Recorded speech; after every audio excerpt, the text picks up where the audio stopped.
Welcome to the last session of the Lange and Söhne Connoisseur Conversations, today here live from the Alhambra in Berlin.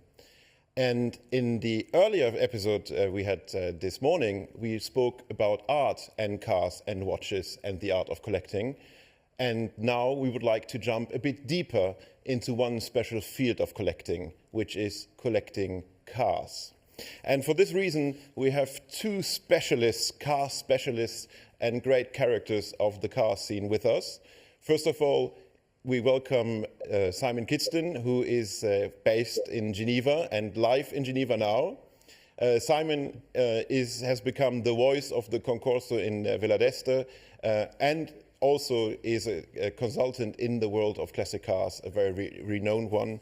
And we have James Brooks with us, who is the man of the concours scene as well in the UK, and with Lange and Söhne there's a big partnership with the Hampton Court Concours and the London Concours, so we're very happy to join you both, gentlemen. And with us for the last time today is the Lange CEO, Wilhelm Schmid, also passionate in collecting. Thanks. Hey Simon, hi James. Wilhelm, good afternoon. It's very good to have you with us, and we are looking so much forward to this part of the conversations because it's all the things we talk cars.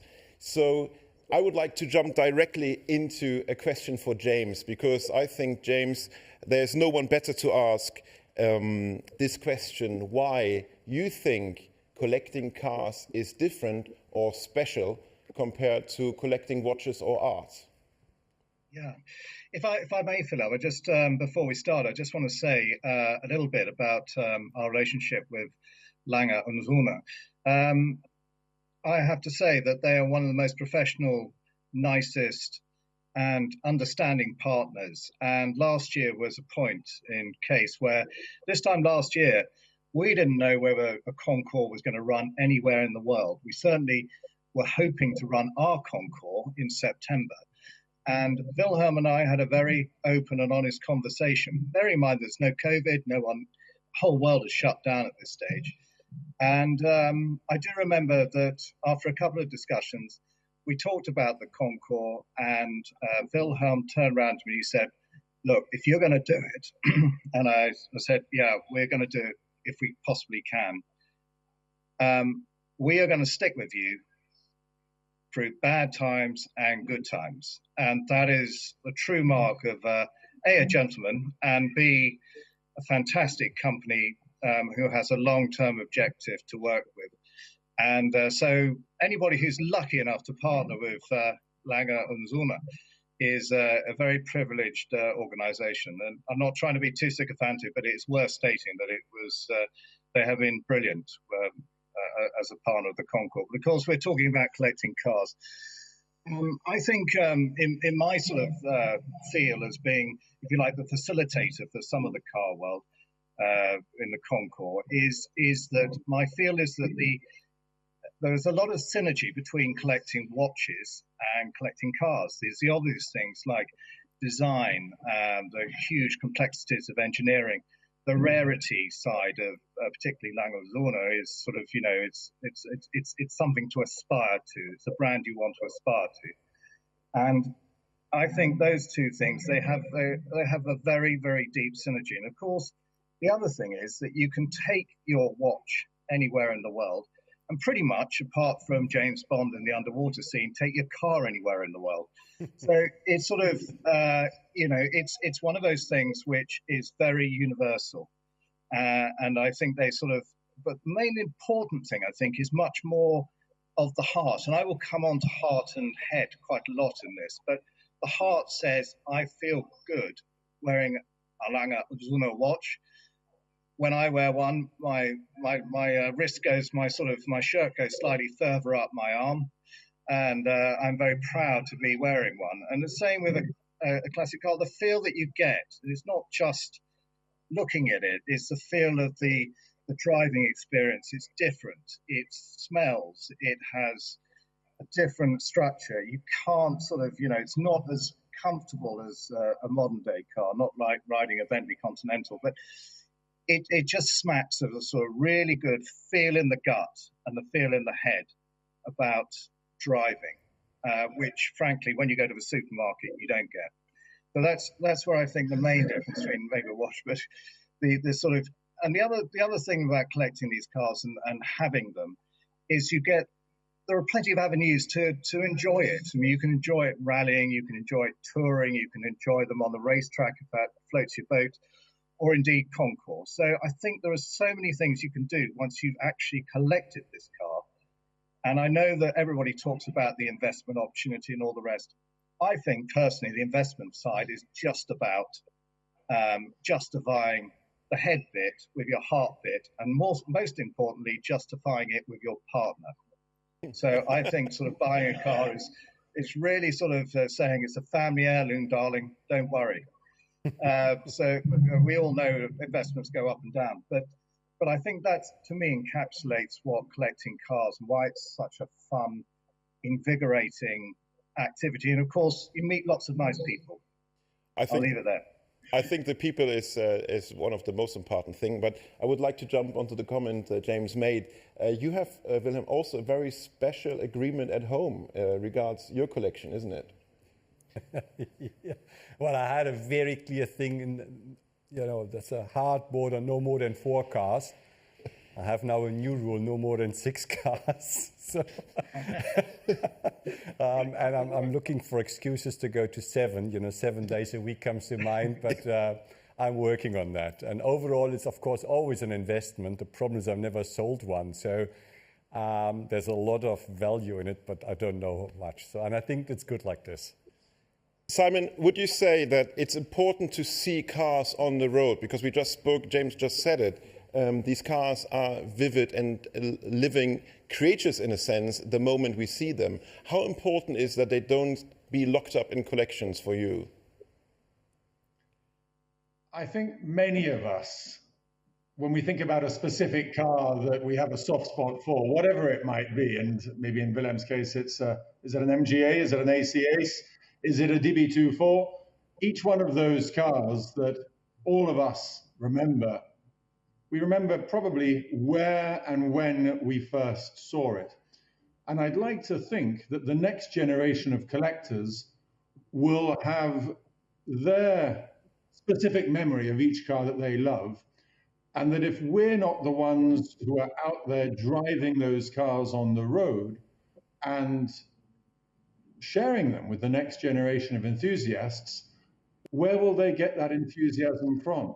Do we want them to know classic cars only as cars that sit silently, sleeping in museums, almost like a mausoleum, or behind ropes at the most exclusive Concours d'Elegance, where, let's face it, they don't really get the opportunity to hear them very much, much less to touch them? I remember, I'll just take a banal example.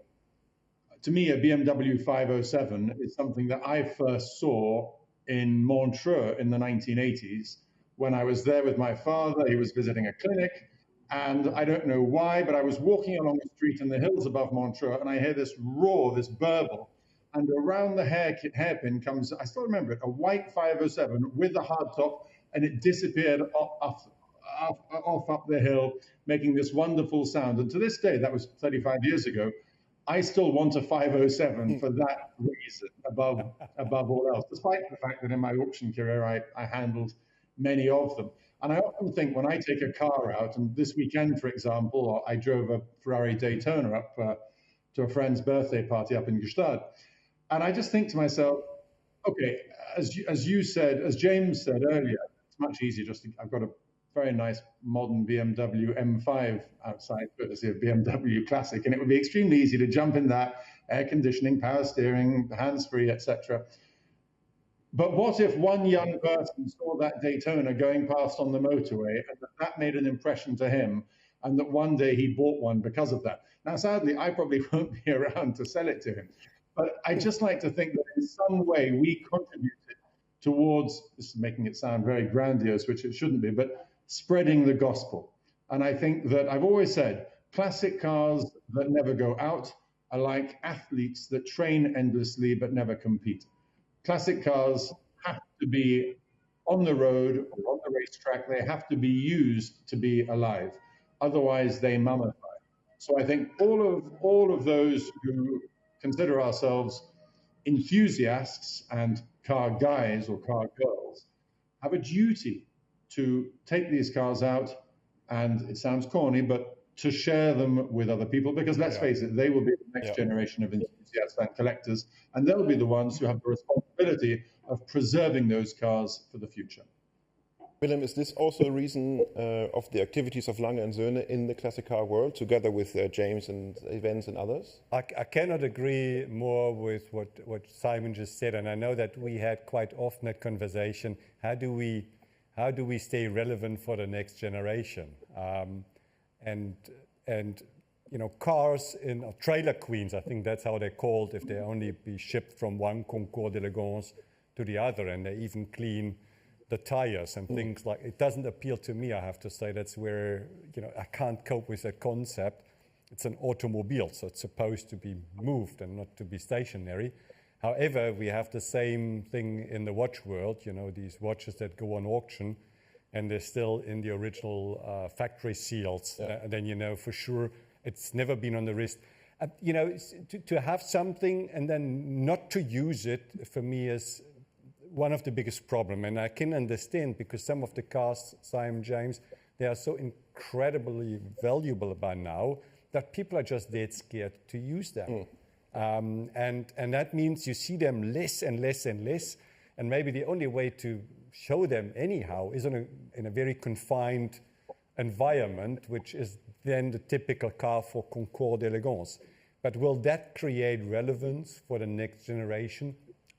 Probably not, unless we open the concours d'elegance, which is something that I often discuss with James. We open the concours d'elegance to those people that have a bit of petrol in their blood, but not yet the funds or the means to invest into these super expensive cars. And I think that's, so far, from all the concours d'elegance that I know, that's the missing link. And I think the last 13 months, we learned the hard way that if you rely only on the super wealthy, and unfortunately, usually age goes a little bit with the super wealthy car collectors, in a period right like now, then there is nothing left. That's also pretty clear.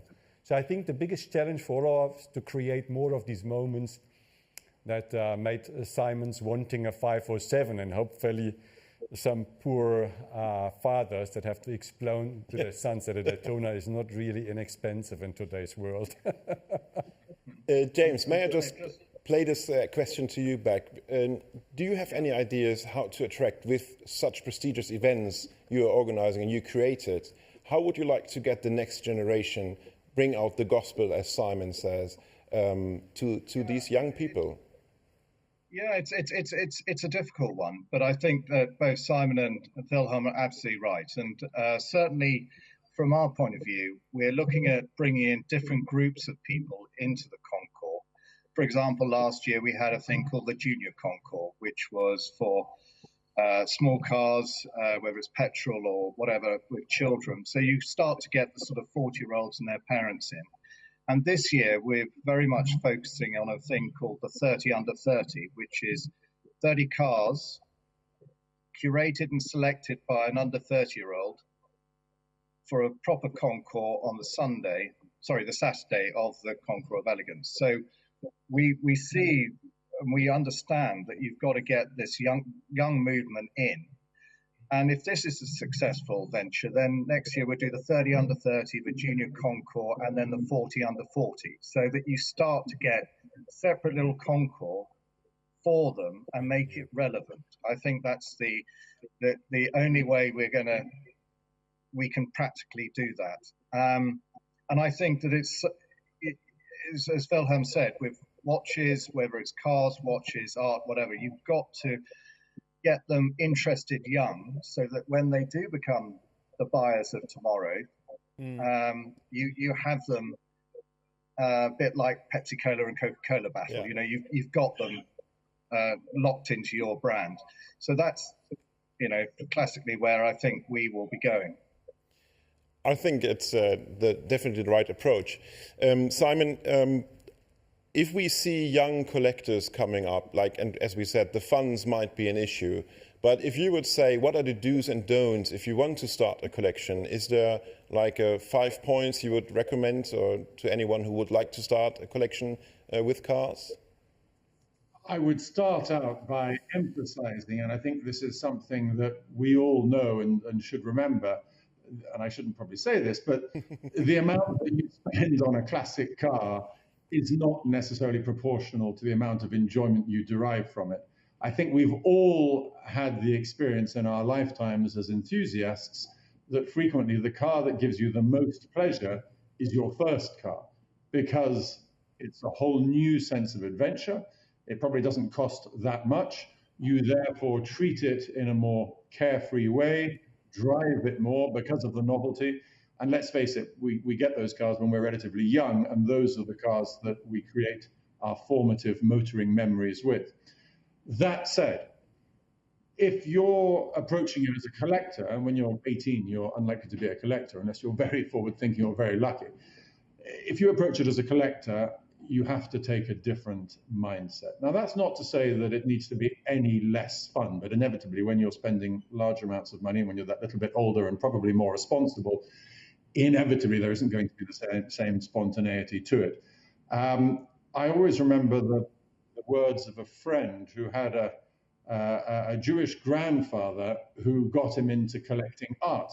And he told me that his words of advice were, I only ever buy the best because I can't afford to buy the second best. And I thought that was very good advice. If you're, we all have, no matter how lucky somebody might be, you all have a budget, whether it's the amount of money that you have in total, in the case of somebody like me, or somebody more rational, the amount that they want to actually devote to cars of their overall wealth. We all have a budget, one way or the other. It's never limitless. Whatever that budget is, buy the best that you can with it. And so many times I have walked into the collections of clients over the years, especially in my auction days, and you might see 10, you might see 30, 50, 100, or in extreme cases, 500 cars. And in those extreme cases, you realize that the cars at the back of the collection never go out, because you've got to move 20, 30, 50 cars to get a car out, which comes back to what we were talking about before, about usability and being able to enjoy these cars. If you have the choice between one exceptional car and 5 very nice cars, or 10 just nice cars for the same price, for the same amount of money, always buy the one exceptional car. A couple of points I would make. First of all, no matter how lucky somebody is, we all only have a certain amount of time at our disposal to enjoy these cars. So you might as well make sure that you have something special at your disposal, whether it's just to drive on the road, or whether it's to take on a concours event, or to race, whatever it might be. But time is precious. Willem, I think, will tell us that more than anybody, and therefore use it wisely. Make sure you've got something special, something meaningful to enjoy when that time window presents itself.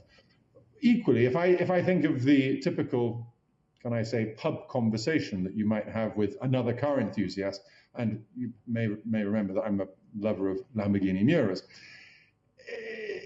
Make sure when you say, if somebody says to you, what car do you collect? And you might say, oh, I collect, say, Miuras, for example.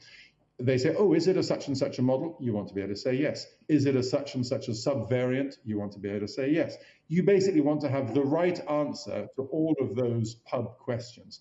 If you've therefore got the best of the best, and the only thing that remains to be discussed when you come to sell is the price, then there's always somebody else who shares your same viewpoint and who wants the best of the best. And if you talk about new people coming into any market, whether it's watches, wine, cars, or what have you, Branding is very important. Perception is very important. And most of these new collectors don't want to go through the process that most of us have gone through, where we start out with our MGA, or in my case, an Alfa Romeo Duetto or whatever. They want to go straight to the top. And therefore, you've got the best of the best. There will always be somebody who will chase it. But don't buy something with a compromise where you've constantly got to make excuses. So buy few, but buy right would be my advice. I think that's a very good one. And I would like to know from Wilhelm, is there anything you bought in terms of cars where you said that was the start of your collection? Like, is there one specific car? Oh, Simon knows it because my old little MGB, which is still with me. And there are things that are invaluable because they are just part of you. And if you have a car for, I think it's not, now I give away how old I am. I have it for a very long time. Then of course that my son already raised his hand, so that becomes, that's more than a collection, and that's where it started. And I agree with, and again, I believe, Simon, you have to deal a lot with what I would call investors. Maybe there are lesser now in the market than they used to be. So maybe we are now back to a market where we see more passionate people than collectors. But for me, driving an old car is all about passion. If I drive my cars, I don't think about the money that I drive around there or the increased value or anything. To be honest, I don't even care whether there's a dent or a scratch because I know that's easy to repair. It's nothing that worries me. But not driving the cars, that would worry me a lot more. But I know that there are different categories, obviously, of collectors. I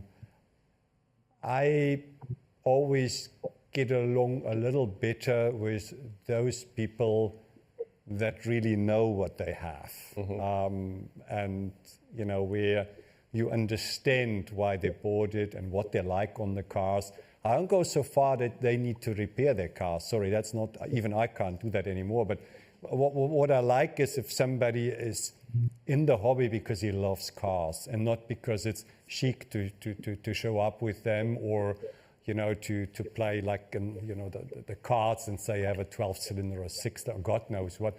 That's actually where that's where I make the point and say I would rather spend time with him or her, because we can really talk cars. Yes. And it's hard. I think you said it before, James. It's coming from here, and we can look at things totally different and get fascinated by it than going there with, that's about $1 million, and that's about $500,000, and that's $2 million. Oh, that's interesting. So that's not really that's personal taste. And I know there are gladly many different tastes, but that's where I would make the distinction between a collector driven by passion and an investor. And the investors from, I can remember the 90s where the investors all disappeared and the market collapsed. This time we were a bit luckier. I think there are obviously more passionate people around and less investors, but the investors will come and go. I hope the hobby and the business will remain with enough people that are passionate about driving classic cars. And this brings me to a question for James. When you deal, you have to contacts with collectors all over the world, over the globe. How do you filter, how do you manage if you have the feeling they use the Concours only to get a price tag and investment on? I know it's a bit of a tricky question, but I think it's very interesting to understand in what situation you are in when it comes to organizing and inviting cars to a Concours. Well, firstly, we're very fortunate. We have a good selection group of experts, and they will advise us on whether this car is for sale or not for sale. Clearly, a lot of cars will be for sale, which we don't know about. They may well do. And we select the cars very much on 3 criteria. One is the story. The story behind the car is really important. The rarity and the design and the engineering is something else. And the third bit is the owner. The owners have to gel when we come round to it. So it has to be a very nice social party. And I have one example because I love this car and I'm looking at the bloke who owns it. So would you mind putting this car up? And he knows which one's coming because I've told him to. I assume it's red. Have we got the Bugatti? Yes, it's coming up in a second. And I love the story behind this car. I love the car. And I'm quite fond of the owner as well. So there we are. This is a great sort of story. But I will tell Simon, I've been wanting to say this to you. When you brought it in 2015 and you've gone home for a cup of tea with Rosie, I went and sat in the car and pretended I was going down the Promenade Lange in Nice. And I'm sorry, Simon, I apologise right now. So it's you that flattened the battery by leaving the headlights on. I think, gentlemen, to be fair, we just need to tell the story behind this Bugatti 57C. I think the best one to tell is Simon, and we now will learn why this is so special. Please, Simon. Oh, well, I apologize in advance if I bang on. I got my enthusiasm for cars from my father, who was not in the car business. He was in the Navy, but in his spare time, and naval officers in those days seemed to have quite a lot of it, he played with cars and boats and airplanes. And anyway, this car was built for my father in 1938 by Bugatti and ordered with this one-off coachwork that he chose, that he helped to design. He ordered that car at the Bugatti showrooms in Nice, in Rue de Rivoli on shore leave in 1938. And the car was collected about, I say, six or 8 months later, driven to England where he lived. It spent the war in the garage at home where I grew up, under a dust cover, also because there was, he was away on duty, and also you couldn't get petrol. After the war, he came back, used the car, and kept it until 1955 when a new Mercedes Gullwing arrived, which he went to collect in Stuttgart. And of course, an old Bugatti from the 1930s suddenly seemed very antiquated. And so I still have the letter from the man who he sold the car to, assuring him that for his £900, he was very grateful to have the car and that he intended to keep it and not to be worried by the fact that he was a garagiste. He wasn't buying it to resell. Fast forward many, many years, and I was a student at university, and I started taking an interest in what my father had done when he was a young man and the cars that he'd owned.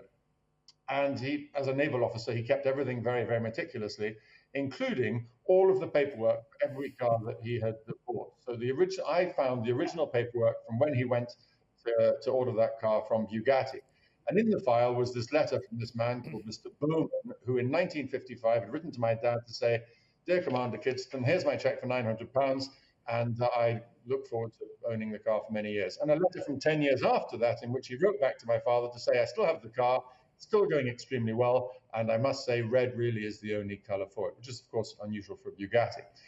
So I thought, I wonder where that car is today. I wrote to Mr. Bowman, and I thinking that he would have sold the car, but at least given me the name of the next owner. And I got back at my university digs a week or so later, a letter from a nice man saying, "Dear Mr. Kidston, I am Mr. Bowman's son. My father sadly died recently, but I can give you the news that the car is still with us." And this is, think about it, this is in 1987, so 32 years later, they still had the car. And he said, "It's off the road at the moment, but if you ever come by this area, I'd love to show you the car." So I kept in contact with that man for years. After leaving university, I then started working in the car business, much to my father's disapproval. And not a proper job, you should join the Navy. And anyway, years later, I was at an auction, and this man, which I was organizing, and this man walks up to me and says, "I'm Mr. Bowman, and I have your father's car." And we never did get around to seeing the car in his garage until a few years later, an American collector who James and probably Willem will both have heard of or probably know, Chip Connor in Hong Kong, writes to me to say, "Simon, I've just bought a car that I think may be connected to your family. It's this Bugatti." And I thought, oh, well, I couldn't, there's no way I could have afforded it anyway. I was I was an auction house employee, not a business that's known for its generosity, despite the premiums. And anyway, I thought, well, I've missed the opportunity to buy the car, but I said to him, look, I'm going to be out in America at some stage, Pebble Beach or whatever, where I judge. Would it be possible to see the car? Because at that point, I'd never seen the car. You know, my father sold it. I was born in '67. The car was sold in '55, so I'd never seen it. And he said, yeah, of course. And I will always remember one summer, about 2003 or 4, I was out at Pebble Beach, and he said, come over to the house in Carmel and see your dad's Bugatti. This mechanic was there waiting for me, and Chip had painted the car black, but nonetheless, kind of him to make it available. And his mechanic said to me, I'll take you out for a ride in the car. We'll go and drive it over to the airfield where there was a cocktail party. This mechanic sat in the passenger seat as I drove the car very badly from Carmel to the Monterey airport, by which time we had boiled over, of course. And the mechanic that gave me the lift in that car, who sat very patiently and politely next to me as I managed to crunch all the gears, was none other than the little boy who is in that Ford versus Ferrari film, who is the son of Ken Miles, the mechanic, who developed the GT40 and practically loses his life with it. But can you believe that was the little boy in the film that is now an adult in his 60s or even 70s, 60s, I think. And he's the guy that gave me the first ride. But anyway, I told you I'd digress. Simon, I know you're short on time. Yeah, I'm so sorry, but everyone is blinking and everyone is alarming us here. We need to come to... 10 years later, I finally managed to buy it from Chip Connor. 60 years exactly after my dad sold it. I think, and that's exactly for the final words of this great conversation, because it shows that's the passion behind it. It's as a family thing, and this is why we all in this car world, we can be considered as family. And I think I would like to thank Wilhelm for making these sessions possible, because it's very good to speak about this. And I would like to thank you both for taking the time being with us. And this is the end of the conversations, but I hope to say, and I'm able to say, that maybe there are projects coming further. I thoroughly enjoyed how we approached the same topic from different angles, and I think that's is exactly what may be of interest for people that dive into watches, cars, collecting anything. So Simon, great story. I read it before, I know about the story, but to hear it from you straight, it's just a different thing. So thank you very much. James, we stay in continuous contact. Can't wait seeing you in person again. And the good news, Simon, James, is we're going to see us this year for sure. You know, we are a lot safer place than we were last year. Until then, stay healthy, stay safe, enjoy life, enjoy driving. I for sure do, as much as wearing my watches, and keep well. Thanks a lot. Cheers, cheers. Thank you very much. Goodbye.